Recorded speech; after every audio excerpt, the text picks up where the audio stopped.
안녕하세요. 안언니 채널의 사유켈리입니다.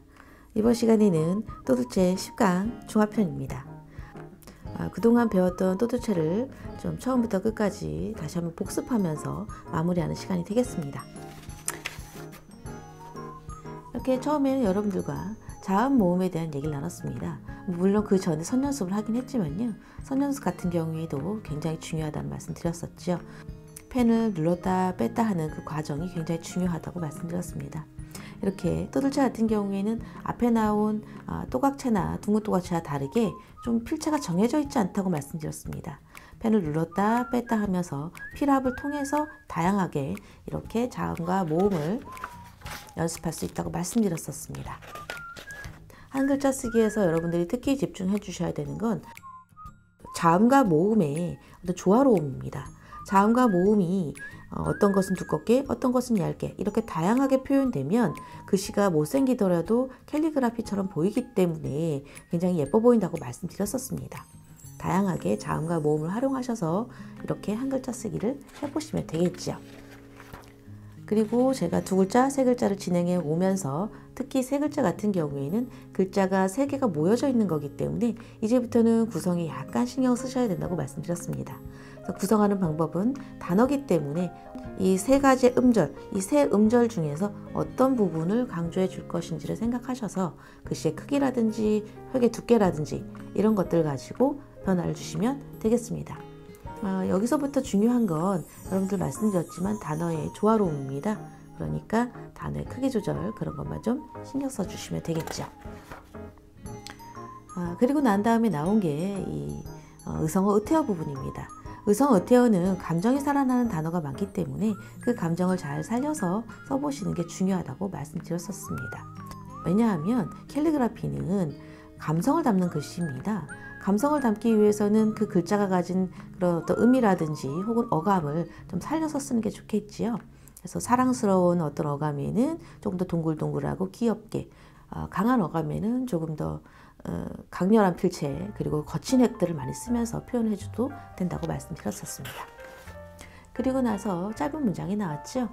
짧은 문장 같은 경우에 이제 시작하실 때에는 처음에는 한 줄로 쓰시면서 중요 단어와 그렇지 않은 단어들을 분리해 주시면서 중요 단어에 강조를 해주시고 나머지 단어들은 크기와 획을 줄여주면서 그리고 그 중요 단어가 확 부각되게끔 써보시는 게 중요하다고 말씀드렸습니다. 그리고 특히 중요한 것은요, 이 한 줄 쓰기 하실 때에는 이 가운데 선이 좀 어느 정도 맞아주면 이 글씨가 크기와 상관이 없이 줄이 맞아 보입니다. 특히 이제 이 모음에 있는 이런 애 같은 경우에 요런 가로획들이 비슷한 위치에 놓여져 있으면 줄이 맞아 보입니다. 물론 앞에서도 많이 했던 내용이기 때문에 딱히 뭐 그것에 대해서 크게 설명을 해드리지는 않았지만요. 이렇게 한 줄 쓰기 하실 때에는 요런 가로선들이 비슷한 위치에 좀 오면 줄이 맞아 보이겠구나 라고 생각을 해주시면 되겠습니다. 그리고 나서 이제 내려쓰기를 했는데요. 내려쓰기는 다양한 방법으로 해보실 수가 있습니다. 문장의 맥락이나 어절 이런 단위를 통해서 여러분들이 문장을 내려쓰면서 구성을 해볼 수 있겠다라고 말씀드렸었습니다. 그 부분에서는요. 특히 여러분들이 연습하실 때는 어절에 따라서 먼저 내려써 보시고요. 그리고 나서 두 어절을 합쳐주거나 혹은 한 어절만 내려주거나 이런 식으로 다양한 표현을 해보시는 게 좋겠습니다.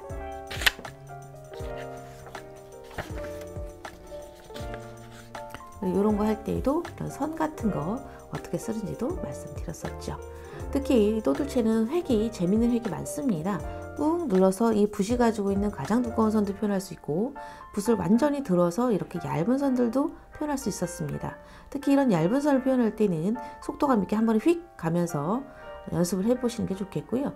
처음에는 속도감 있게 이렇게 휙 이렇게 필체를 한다는 게 쉽지 않으실 겁니다. 그렇지만 이것도 역시 선연습을 통해서 평소에 이런 선연습을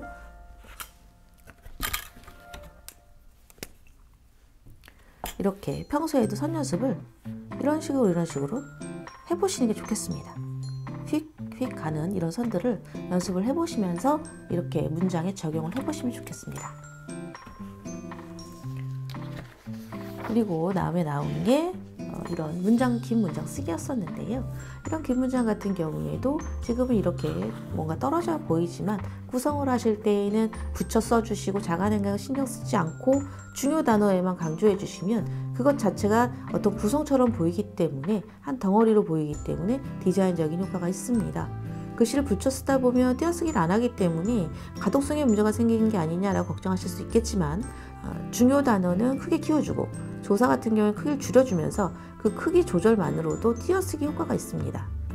띄어쓰기에 크게 염두를 안 해주시면서 중요 단어와 그렇지 않은 단어에 대한 차이를 분명하게 주시는 것이 더 효과적이겠습니다.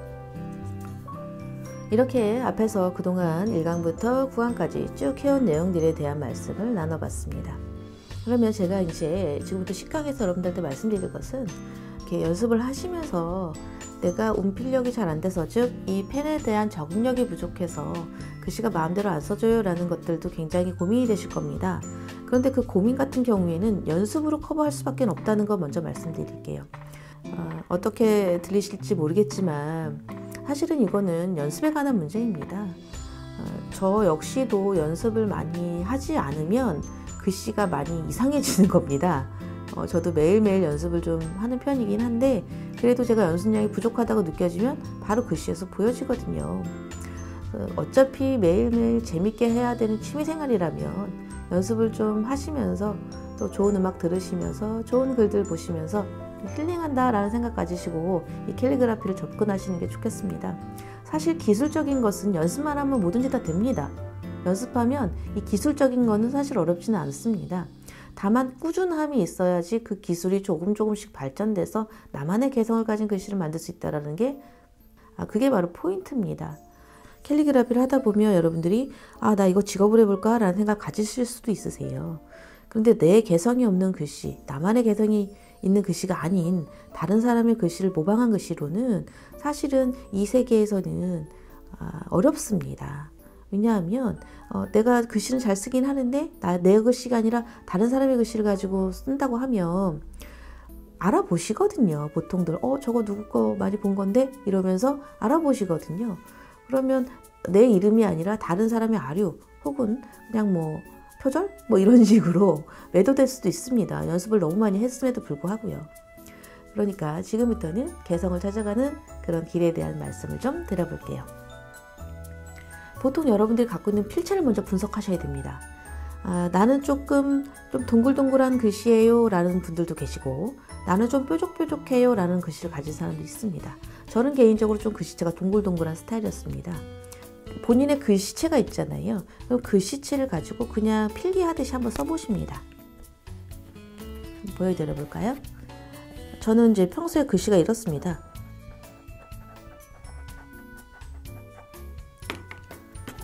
저는 글씨가 평소에 이렇기 때문에 이 글씨를 가지고 이제 저만의 글씨를 만드는 거예요. 왜냐하면 이 글씨는 습관 같은 거기 때문에 버리기가 굉장히 어렵습니다.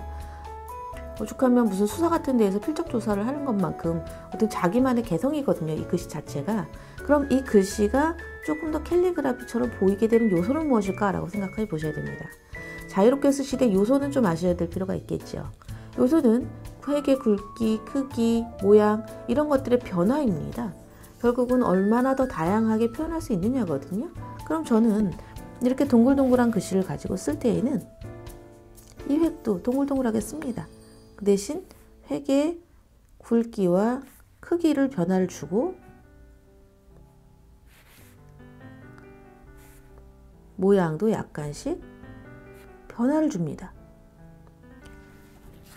이런 식으로 해서 저는 이런 글씨가 더 편한 겁니다. 오히려 제가 이제 일부러 산들체라는 글씨체가 있는데요. 일부러 더 멋있게 쓰려고 그리는 서체가 있습니다. 이거는 정말 제 필기체와는 상관없지만 이런 표현들이 멋있어서 저는 그리는 거거든요. 그러니까 가령 이런 거죠.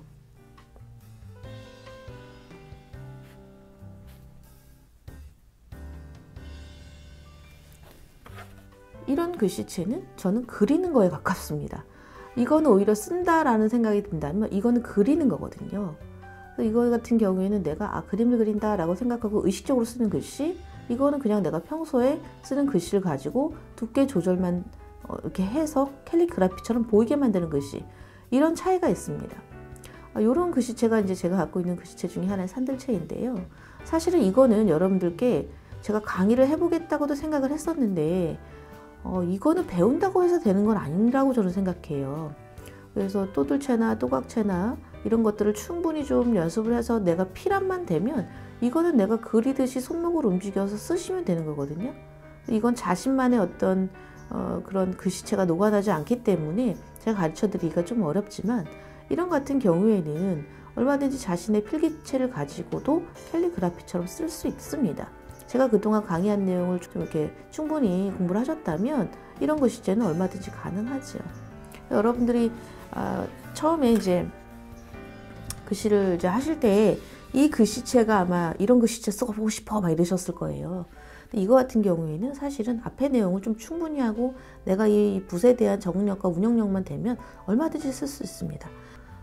좀 해보면요, 붓을 세워서 그냥 그립니다. 이렇게 멋있게 써야지 하면서 그립니다. 툭툭 찍어서요. 빠르게. 이런 식으로 내가 이거는 일부러 멋있게 써야지 라는 그런 마음을 가지고 쓰는 거거든요. 이런 거 같은 경우에는 또 기술적인 거라기보다는 느낌이 많이 가는 거고, 결국 이 붓에 대한 적응력과 운영 능력입니다. 여러분들이 앞에서 충분히 연습을 많이 해보시면 이런 것들도 내가 붓을 세워서 얼마든지 이렇게 멋있게 한번 써봐야 되겠다고 툭툭 찍으면서 막 이렇게 할 수 있는데, 그것만큼 속도가 좀 있어야 되는 것이거든요. 속도감 있게 쓰려면 이 붓에 대한 적응력이 좀 있으셔야 되겠죠. 이 부분은 제가 뭐 이렇게 한번 써보세요 해서 되는 일이 저는 아니라고 생각해요.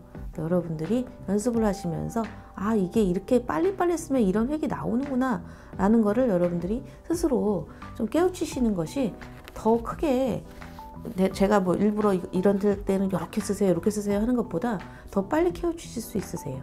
더 빨리 그 느낌을 잡으시면 더 쉽게 하실 수 있는 것도 또한 사실입니다.